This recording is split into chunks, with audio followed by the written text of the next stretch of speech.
going to be standing anyway, so I'm going to be standing like this so I can see the screen. That sounding fine?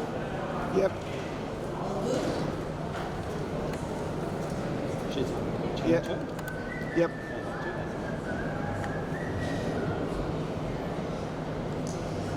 Well, hello everyone, how are you going today? We're going to get things started. Lovely to see you here for our Vivids talk.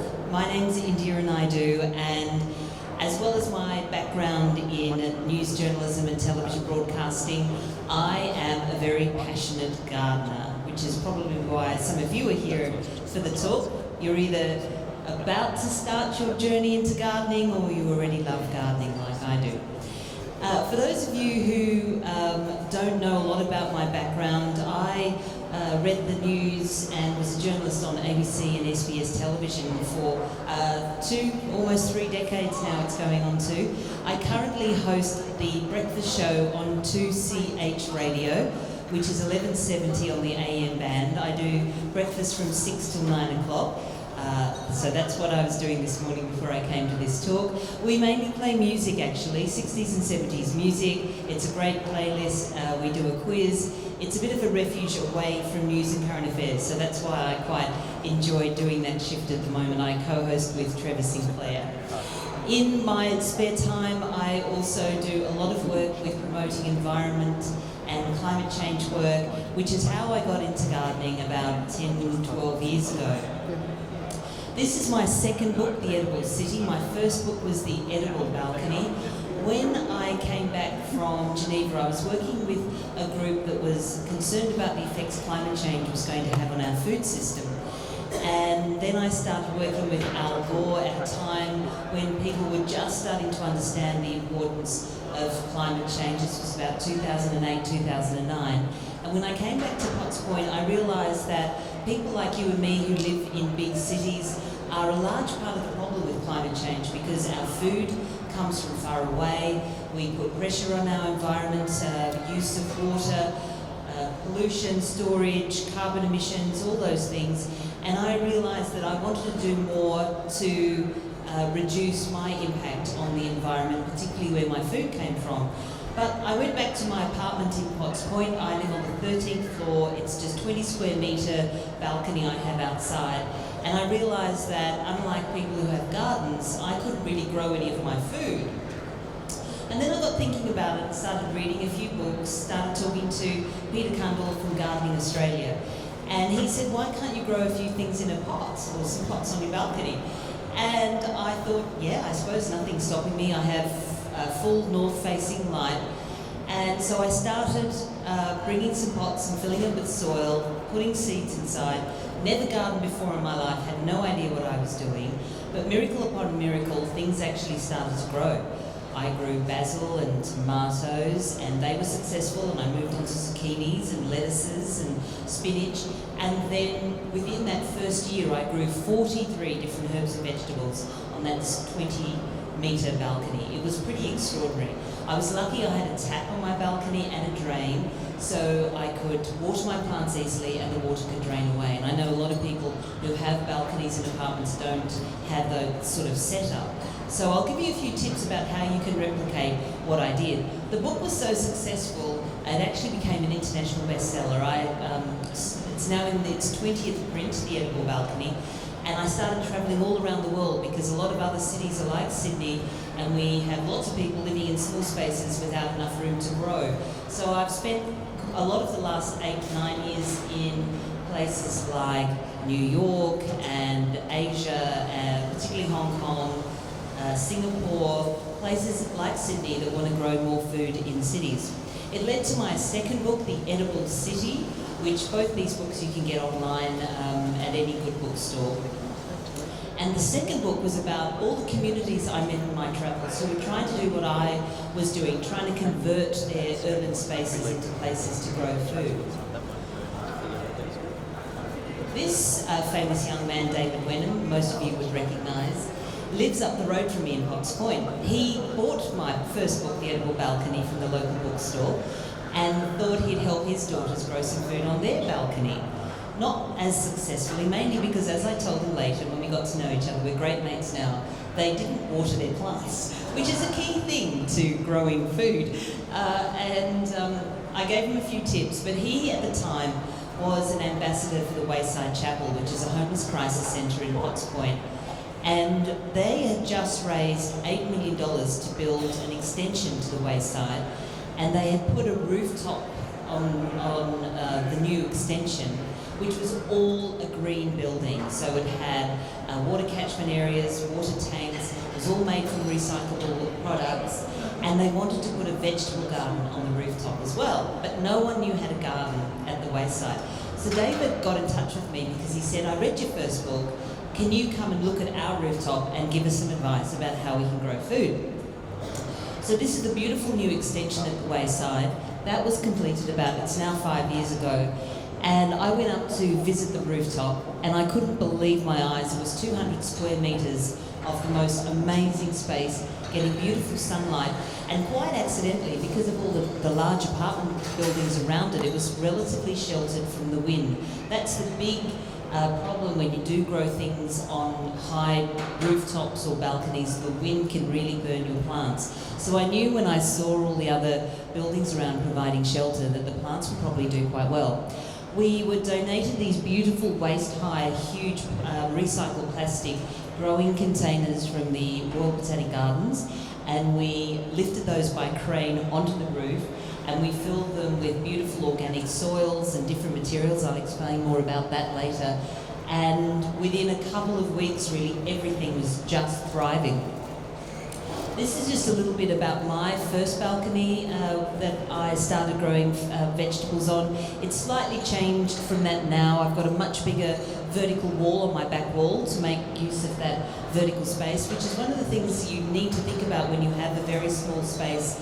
How do you maximise the growing area? So for me, it's all my vertical areas, hanging baskets you can see on the railings. So I've got 2 levels of growing, the pots on the ground and then the pots hanging over them as well. It's also a great way to catch water, so you save more water. So when I water my plants on the top, the water then drips into the lower pots. I've got a big curry leaf tree you can see just popping up there on the left side of the screen. That's now 15 years old and doing amazingly well. I love my curry leaves and a lot of the curries and stir fries that I make, and it's just lovely having fresh organic curry leaves just on my balcony.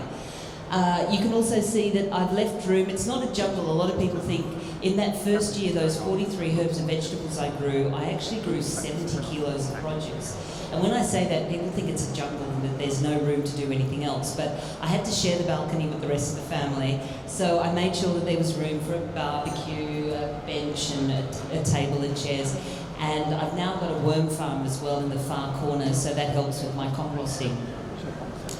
This is me pulling out carrots from one of my pots. And again, you think about growing leafy greens and herbs, which is how you start growing when you first start as a gardener. But the really exciting thing is pulling things from the soil. So anything that's a carrot or a potato or a beetroot, when you pull out those from a balcony on a pot on the 13th floor, it's very exciting. You really do feel like a real farmer.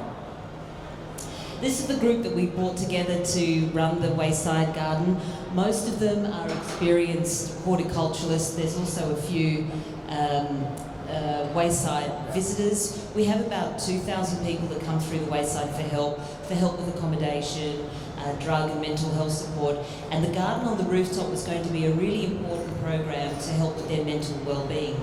So I joined as a Wayside ambassador, and every Thursday afternoon we would run classes, we still do, where we train our visitors on how to grow food and then how to look after themselves and their nutrition. Because obviously when you're homeless and you're sleeping rough on the streets, you don't really prioritise nutrition and health.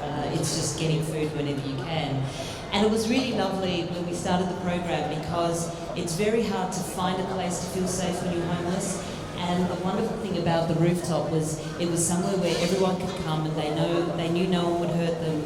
They could do some watering, do some planting, and whatever they grew, it would be there the next week. Because that's the other thing when you're homeless, there's no safe place to keep your things. And it was really lovely watching them grow things and getting really involved in watching the roots come out and the flowers and the fruit grow. And the other wonderful thing about gardening we discovered, this is peewee, is that plants have this amazing ability to relax us and calm us. And one of the things we discovered as well is that the mental well-being of the people who came and joined our garden class at the Wayside really improved. In fact, a lot of them were able to go off a lot of their medication completely because it was so relaxing and nurturing and meditative to be on the roof. And peewee, the first thing he would do whenever he would come would be to hug the curry bush. That's what he really loved doing. If you haven't seen a curry bush, it has a lovely fragrance to it as well, but it feels nice and soft and furry. And it was like his pet. It was really extraordinary to see the connection he built to this particular plant. And of course we grew and grew and grew. So many beautiful, delicious, healthy, organic produce. Something like 90 kilos we would pump out every couple of months. And it grew and grew so well that we realised that we're trying to do everything organically, using no pesticides. And it was difficult to find bees to pollinate a lot of the flowers for our crops. This is the thing you don't really think about when you grow things in the city, but we need bees to pollinate about a quarter of everything that we grow, particularly our nuts and some of our fruits. So what we thought we'd do is put some beehives on the roof of the Wayside to help with the pollination of our own plants. So we brought in 5 beehives, and they were looked after by the Urban Beehive Group. They would come and give our visitors lessons in beekeeping and how to remove the honey. And it was a lot of fun. They loved putting on the space suits and getting in there and seeing how much honey our bees had made for us. And of course we planted flowers that were bee attractants. So again, you can get lots of flowers that are edible, that are pretty, but also bees love their nectar. So we made sure we put lots of those in our gardens so our bees didn't have to go very far. And the honey that we made, the Wayside honey, we now sell on our website. So if you want to buy some of this honey, it's so delicious. It's really an interesting flavour because our bees mainly go to the eucalypts around the rooftop, so it has a particular sweet floral scent, and we've actually been finalists in the Royal Sydney Show because of the deliciousness of the honey. So if you want to buy some, it's $20 a bottle. You just go online, you can buy them from the Wayside. My lovely friend Kylie Kwong, who has since also become an ambassador for the Wayside, opened her restaurant Billy Kwong across the road a couple of years ago. Sadly, she's closing it in a month's time. But she's very committed to community and also supporting where our food comes from, making sure that it's good for the environment and nutritious. And she bought a lot of our honey and she uses them in her pork buns in Billy Kwong. So you've got a few weeks, I think, till she closes if you want to taste these buns. They're absolutely delicious, partly because of our Wayside honey that she uses in them. Every year too, we have a Christmas lunch where we close down the street around the Wayside and we serve Christmas lunches. Last year it was 1,000 people came who have nowhere else to go on Christmas. And a lot of the food came from our rooftop and another garden we've now started in Bondi. And here you can see a photo of that rooftop floating like a beautiful jewel box in the middle of Potts Point. And why I love this photo is you see a lot of the other rooftops that are empty, and you just see just how beautiful it is having that unused space now growing herbs and vegetables for a marginalised community. And we use it as a fundraising space. Corporates can hire it out as well. So it's just been a lovely space for people to engage, and it all started because we wanted a garden. Happy Group. This is another garden that I came across in my travels that features in the Edible City. This is on a restaurant called the Messe Verde restaurant in Swanston Street in Melbourne. And they built this whole 3-storey metal contraption on top of the restaurant to store this garden, which is really incredible. Grows lots of herbs for the restaurant, but also more incredible, it is Australia's largest worm farm. They have about 20 of these worm bins. This is called the Hungry Bin worm bin, the one I recommend the most because it is easy to look after. It's got a very firm fitting lid. It doesn't let any vermin in, and you can collect the worm wee and the worm poo, which is a very nutritious fertiliser, very easy from the bottom tap. So they've got this worm farm. It gets rid of all the waste from restaurants. As many of you know, restaurants like All Our Kitchens create a lot of food scraps that are very harmful in landfill. And so what they do is they get the worms to break down a lot of those leftover scraps, and then the nutritious fertiliser that comes out of the worm poo, they then dilute down with water, and we use that back in the garden to re-fertilise the plants. So it's a wonderful closed loop where we create the fertiliser and it goes back into the veggies, they go back into the food, and it means less waste is going into landfill. The other thing at the restaurant is they obviously make quite a lot of worm poo and worm wee, more than they can use in the garden. So you can, they give you bottles actually. So if you go to the restaurant, they'll just give you a wine bottle full of wormweed and you can take it home for your own garden, which is quite nice. I call it pseudoephedrine actually. Wormweed is so nutritious. It's much more nutritious than so many of the other commercial fertilisers you can buy on the market. So I love using it. I love my worms. And of course, a restaurant needs more vegetables and herbs than they can just grow on their rooftop. So Mese Verde just tries to put some herbs and lettuces and things inside every salad that they serve in the restaurant, which is what I try to do at home. Again, I can't grow all my food on a 20 square metre balcony, but there's always some herb or lettuce or something that I can put in all my home meals. And it's delicious, absolutely sensational. So if you go down to Melbourne, check out Mese Verde in Swanston Street. It's a beautiful, beautiful space. Again, showing how a wasted space can be revitalised and used in a much more environmentally friendly way. And that restaurant won the Melbourne City Council Sustainable Business of the Year a couple of years running as well. This is one of my favourite gardens. It's a beautiful primary school in Redfern, actually. And this school it's in a very poor area. About 80% of the kids are from an Indigenous background, and they often came to school without any breakfast as well. So the teachers were finding it was affecting their concentration and the results in their schoolwork. So they decided to dig up the old tennis court that no one was using and put in some raised vegetable beds and teach the kids not only about health and nutrition, but to reconnect with nature, get away from their phones and their devices, and just have a little bit of fun outdoors and get some exercise. These are the two beautiful teachers that started the program at the Mount Carmel School in their spare time. It wasn't part of the curriculum then. And the kids, they weren't sure how they'd take to it because the kids were very disinterested generally in engaging with activities. But again, what I always find is as soon as you give children some mud or soil or dirt and water, oh my gosh, I mean, even adults become children. It is so much fun to play in soil and water. And the kids just took to it. In fact, they couldn't pull them away. They found that they were missing class because they were hanging out with their plants and watching them grow and fighting over even turning the compost in the garden. They just loved everything to do with the garden. And this was so sweet. Liam, he's now this was taken about 7 years ago. So Liam just finished year 12 last year and I caught up with him again. And he, when he moved to high school, and he missed his garden, so he got his new high school to put in a vegetable garden so he could have a garden again. But he'd never gardened or grown anything before. In fact, his parents didn't even have fresh food often in their evening meals. A lot of things were frozen or tinned or takeaway. So for him, it was a completely life-changing experience. And he particularly liked growing the cucumbers and the pumpkins and things like that. And I remember showing him a pumpkin seed and saying, plant this and this is going to become a pumpkin. And he didn't believe me. He just thought, that can't become a pumpkin, because he didn't understand what a seed was and what the potential of a seed was. And he really thought I was pulling his leg. Anyway, and I thought, this seed better grow into a pumpkin, otherwise he'll think I was pulling his leg.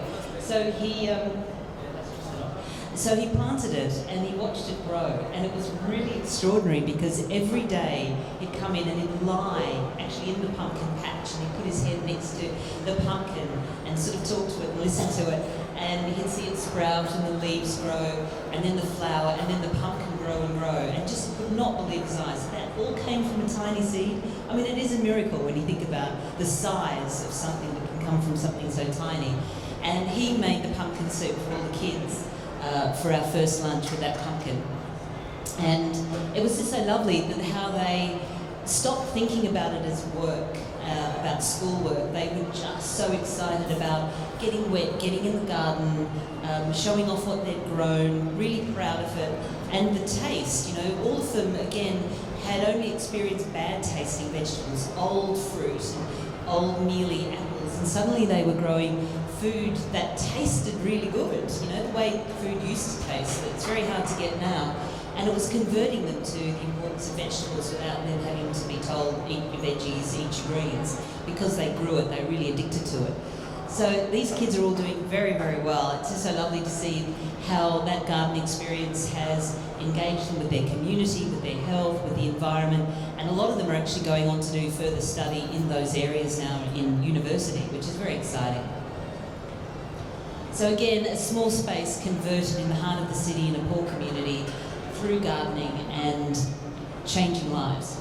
This is one of my favourite gardens as well. This is the Turramurra Community Garden. For those of you around this area, you probably passed this garden on the Pacific Highway with maybe even not knowing. This used to be, as you can see, a very steep sloping park that only a couple of kids who used to smoke some dope really used to hang out there. And it wasn't really used by anyone else. And a group of retirees who had gardens, but they had big trees. They had too much shade and couldn't grow veggies in their gardens, approached the council and said, can we turn this small park into a vegetable garden? And the council thought, okay, that sounds like a good idea. So they put in an application, and they were surprised they got all these complaints from people in Turramurra saying, we don't want a community garden there. And the reason some of them made was that it would bring the wrong sort of people into Turramurra, which was really hilarious.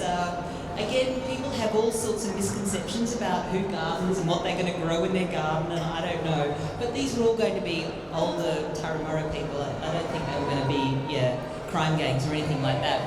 So they got permission to dig it up and convert it into a vegetable garden, and they had to terrace it. There was a bit of work that needed to be done because it was a slope, a lot of the water ran off, so they made sure that they got a lot of help and advice from specialists. They built this wall to cut down on the pollution and the noise from the highway, because that was going to affect what they grew. They put these raised beds, they brought in lots of great organic soil with lots of fertiliser and cow manure.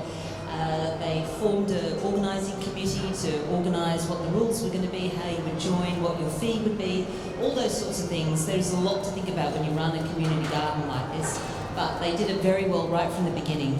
And the garden was launched now about 5 years ago, I think, and it's right next to my mother-in-law's nursing home.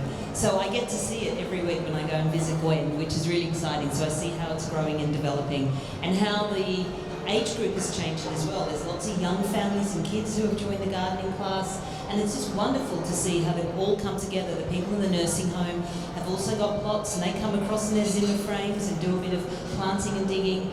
And a lot of the food they grow goes into the nursing homes. They have really good, local, nutritious food, which is also important because a lot of elderly people don't get the nutrition they need in their diets. And it's just lovely seeing the intermixing, where people who would normally never see each other socially, the garden has brought them all together. So every Saturday they have a garden class or a garden get-together where they do all the communal jobs in the garden, like the composting and the picking up of the dead leaves and things, as well as looking after their own plots. And then they share their produce that they've grown in a morning tea, and it is so much fun to see them seed raising and selling seedlings to run the garden, and then sharing a morning tea with the different slices and cakes and things like that. So my book, The Edible City, has a number of their recipes they've shared with me, so there's some terrific recipes in there, really lovely carrot cake recipe as well. And this is the last garden I want to tell you about. Again, just give you another idea about the different spaces that people are growing food in the cities now. This is a refugee asylum seeker garden that's in probably one of the worst areas of Melbourne. In Fitzroy, there'd been lots of crime, drug dealing in these apartment blocks, and it was so bad. The police were called out something like every month for some serious violent incident, and everyone was too terrified to ever leave. And there's something like 23 or 24 different languages spoken in the apartments, and so there was nothing bringing people together, no sense of community. And the council didn't know what to do, and someone came up with the idea, let's put aside some of the parkland and build a vegetable garden so that the refugees can grow some of the food from their homeland. Everyone was really suspicious about how this would work, but they tried to make it safe. They put a very good fence and a lock-up system, and they built these raised beds, and they said to people, you know, have your own plot and grow whatever you want. So the Asian ladies started growing their herbs, their Vietnamese mints, the Somalis started growing their root vegetables, and slowly by slowly everyone became a little bit more confident and open and started chatting to each other, sharing what they'd grown, giving advice and hints, because the Somali women, for instance, were used to drier conditions, and so they, you know, were overwatering for Melbourne, and everyone had different tips they were sharing with each other. It was quite lovely watching this garden community develop, and everyone really proud, showing off all their vegetables as well. And after a year, they decided to build their own pizza oven in the garden. This was amazing. And every month they have a communal lunch where they invite their family and friends and share what they've grown, share their home-cooked produce. Oh my God, it's so delicious. The baba ganoush and all those other things. I've had a few lunches there, really lots of fun. And again, that garden now has transformed that community. It's made everyone feel a lot more embraced. And the crime rate has dropped since the garden started. Everyone's really connected a lot more, so that's been really exciting. These are some of the recipes you'll find in both my books, The Edible Balcony and The Edible City. Again, it's all about celebrating local and seasonal. So yeah, just ways to use kale and different spinaches and herbs. Obviously I didn't have lambs on my balcony, but again, even if you just have rosemary, this is what I love, is that you have rosemary. At the moment, rosemary is so great in the garden. Every time I pass my rosemary bush, it makes me think of what I can grow, cook that has rosemary or needs rosemary. So it just becomes a little reminder of how you can grow a bit differently. And the kids gave me some of these recipes from the school for ice cream, and this is a cream and cheese brownie, which is very delicious. And some shortbread that I've used making with lavender. This is one of the great plants that I really recommend everyone try. Why I love lavender is it's a great bee attractant, so bees love it. So you're feeding the bees, they look great, it smells wonderful, and you can also cook with some types of lavender as well. So look out for lavender and get a pot of that. This is where this movement is really going in terms of the people who are looking at transforming their spaces. This is a rooftop farm in New York City where I've taken some rooftop tours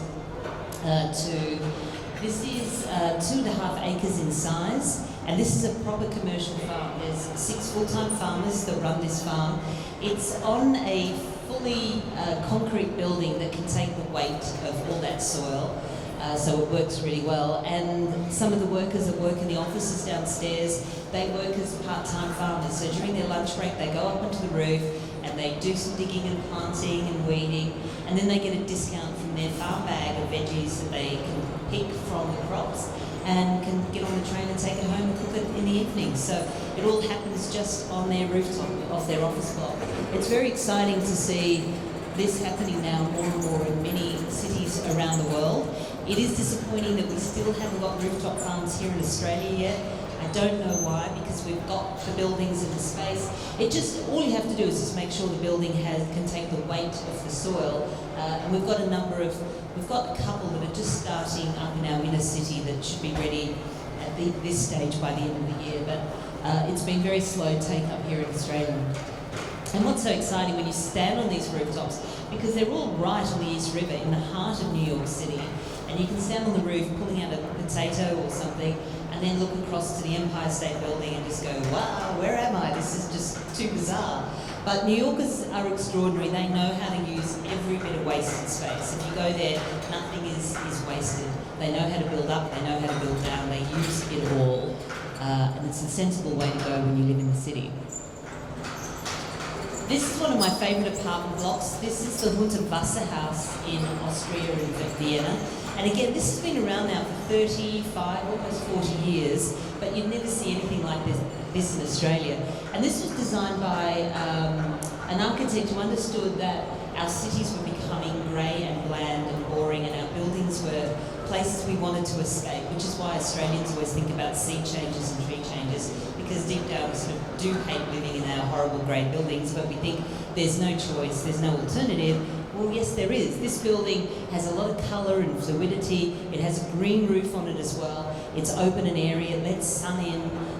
It could easily be how a lot of our buildings look, and apartment buildings. I don't know why we're not doing things like this to make living in the city much more fun, and look at making sure our buildings are integrated in the sort of lifestyle we want to have in our cities. I'd love to live in a building like that. It just makes me happy just looking at it.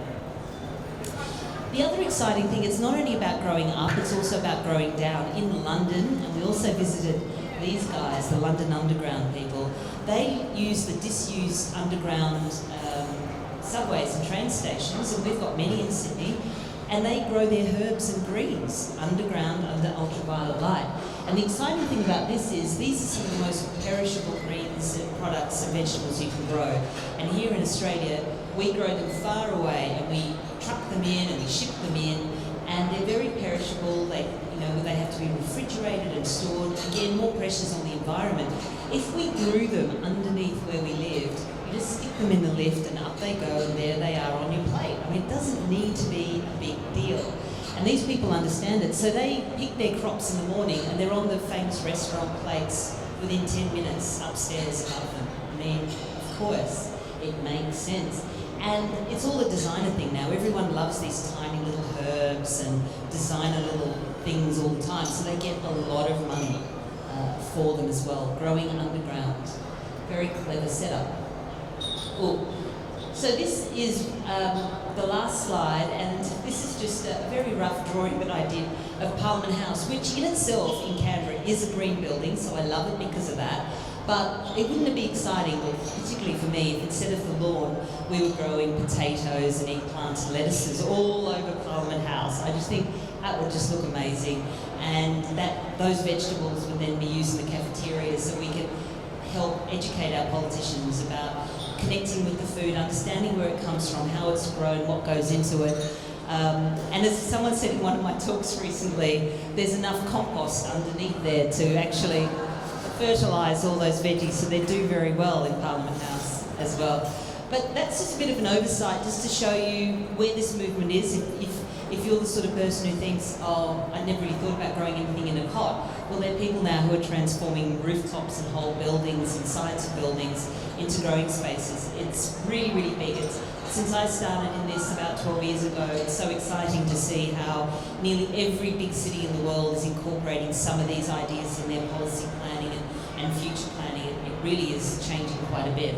I thought maybe, are there any questions, since we're a small group? How much time do we have left? I haven't even checked. Oh, good.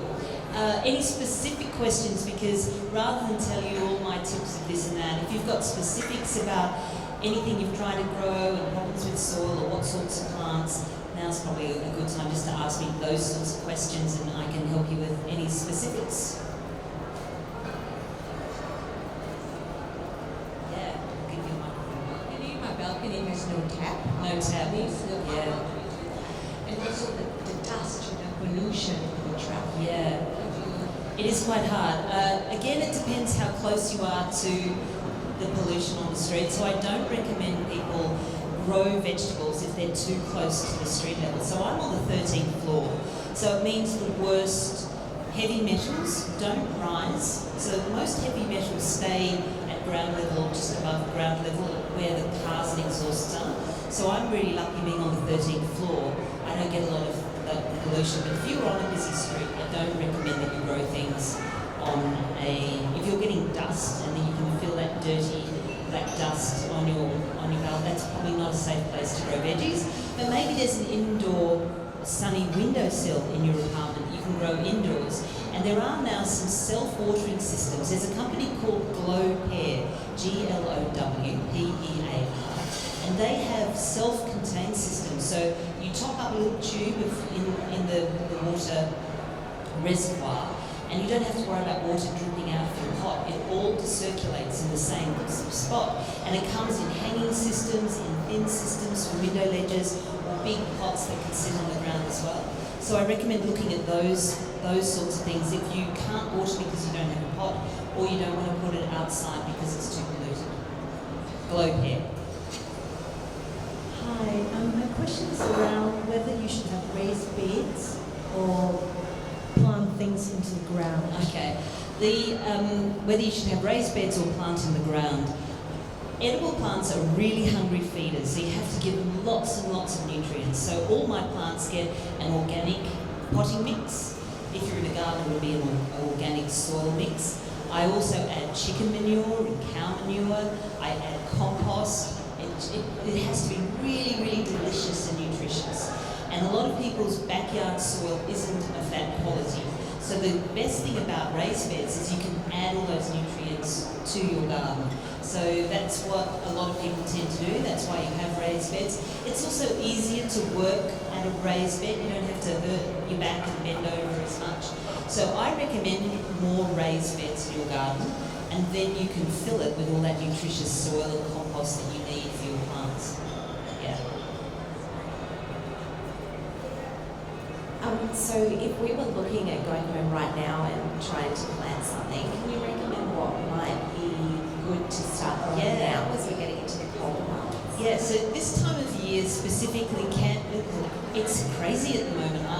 I would normally have put all my winter plantings in by now, but May has just not been a traditional autumn going into winter. So a lot of gardeners have been stuck, and we've just been watching the days and just seeing how it goes. But there's still quite a good light, even though it's getting a bit nippy. So it's a good time to put in things like lettuce and spinach and kale. That's what I'd recommend that you put in. And they will grow really well in pots just as well as in garden beds. So I would put in all your green leafy vegetables. It's not going to be warm enough to do anything like tomatoes or eggplants or chilies. They're all summer crops that I put in at the end of October, early November, going into December. Now is the best time to do leafy greens if you're just starting off. And once you get comfortable with those basic leafy greens, then after that I would put in things like broccoli and chard is another great thing. Rainbow chard, it grows excellently in these sorts of weather conditions. So that's where I'd recommend you start. You could probably, again, if you're getting lots of direct sun, so if you're getting at least 5 or 6 hours of direct sunlight, and most plants, edibles need about 7 to 8. I would put in things like basil, a bit of parsley as well, could do quite well. So yeah, give those a try as well. Yes? Just wait. Is there somewhere special you have to buy organic soil and nutrients, or can you just get them from the market? Yeah, no, there's nowhere special you have to get these things from. Bunnings, for instance, all you have to look for is organic potting mix, and there's another tick and a circle sign on the cover that will say Standard Australia, and you know that it actually meets that standard. It's been authenticated. So anything that just says organic potting mix and it has that tick of approval is a great one to do. The other thing I recommend too, once you get your things growing, I also do a little bit of fertilising every 2 weeks. So there's a seaweed fertiliser called sea salt, mix that with some water, and I pour that particularly over my green vegetables. I water that in every 2 weeks into lettuces and herbs and things. And there's another great product called, it's made from fish. It's a fish emulsion. It's called something Kylie Kwong. Yeah, which is really excellent. It's a bit smelly for the first couple of minutes after you apply it, but that's a wonderful product because it uses carp, which is a problem in our waterways, but it's very nutritious on plants. Like everything just goes gangbusters with that. So I mix that every couple of weeks into my watering can and put that over my veggies as well, just to keep them really healthy. Yeah. Pest control, I'll just mention a little bit about that. Again, it's hard because you're trying to do everything organically, so you don't want those chemicals into your diet. That's why a lot of us grow in. But pests love your vegetables just as much as you do. So sometimes you've just got to accept you're going to lose the pot of mint. They're just going to go for it, and that's just what's going to happen. What I try to do is, as soon as I plant everything, even when they're just tiny little seedlings, whether you grow from, even if you grow from seed, as soon as the seedling starts, I give everything just a little spray of what's called eco oil. So this is a really wonderful natural product made from a neem plant. So there's no bad chemicals in it. But the smell puts off butterflies and moths from laying eggs. So one of the things I've discovered being a gardener is it's about prevention more than anything else. So there's one thing when you go to your mint patch and you see all these fat caterpillars in there, but they obviously started off as tiny little eggs that were laid by a butterfly or a moth. So the thing is to stop those things getting to the mint in the first place. So I give it a bit of eco oil, and that smell mostly will keep them away. The other thing I like doing is planting, and I talk about this in both my books, is planting companion plants, so plants that do good for the other plants. So things like marigolds have a really obnoxious smell to some of these bugs. So I'll always put some marigolds around near my basil, which some of the caterpillars love, and that smell will often keep away the bad bugs. So there's lots of those little tips that both my books talk about where, something will give off a fragrance or a smell that will put off bugs. So that is a great way to manage bugs. Eco oil is really terrific, and it's also really good once you already get your pests and your aphids, give it a good spray of eco oil all over, and that's a really good natural way to keep pests away. So I use that on nearly everything, every type of bug. It's pretty good. What about possums and Well, fortunately, cockatoos? yes, fortunately on the 13th floor, I don't get possums. There'd be very good dairy possums, but cockatoos I get. And my cockatoos are pretty daring. There was one, I've got a dwarf Maya lemon tree growing in one pot on my balcony, and a couple of years ago when I was doing my last book, a group of them would come and settle on the railing. That was just their regular spot. And the lead one would come, and it was really weird. I don't know what it was. It was almost like he was trying to psych me out. And I'd go out there onto the balcony and shoo him away, but he wouldn't go away. And some of them were really huge. I remember going close to this particular cockatoo, and he sort of let out this growl like a dog, and opened up his wings and actually was scared. It really scared me, and I sort of ran away. And he laughed, and then what he did was he broke one of the branches that had, and when you grow things on a balcony, everything's so precious. And my Maya lemon tree at that stage had 12 lemons. I mean, I knew how many lemons because they're so precious. And he broke off a branch that had 3 of them on there and bit it off. And I don't know, he was very strong. He was sort of dangling it and then dropped it just over the balcony. And it was just a game. For him, it was so much fun. He knew that he was breaking my heart by what he was doing. And it really, really annoyed me. And so I got some netting, just very light netting the next day, and put it over the tree. And then it took away a lot of his fun. He stayed away. So that was the way that I stopped the cockatoos getting to it. Possums are really difficult. There's so many gardens we've worked with, and bush turkeys now. There's a friend that's living in North Sydney that this bush turkey's flying up onto her first floor balcony. And it's like, gosh. So when urban wildlife are determined to get your stuff, they're going to get your stuff. I mean, I've never really seen a foolproof method to stop possums. They just get into everything. They dig down into everything. But yeah, caging is probably the best thing. Just really strong caging, a strong, cover if you've got some very vulnerable things. And there are now systems. If you go to Bunnings, you'll see them. They're these raised garden beds. And they have an enclosed lid completely, and they're wonderful because nothing really can get in those. And you've just got to be careful about opening them up occasionally to allow the pollinators in, because they also stop bees and hoverflies getting in as well. But they're really good. Possums don't get into those. We put netting over ours every night, the herbs mainly. Possums go for the herbs mainly. And the netting stops Yes, that? because we're on a balcony and we have them in pots, but the netting stops them. Yeah. Any other questions? No? Okay. Terrific. Thank you very much. Thank you very much for joining us. And good luck with all your gardening adventures.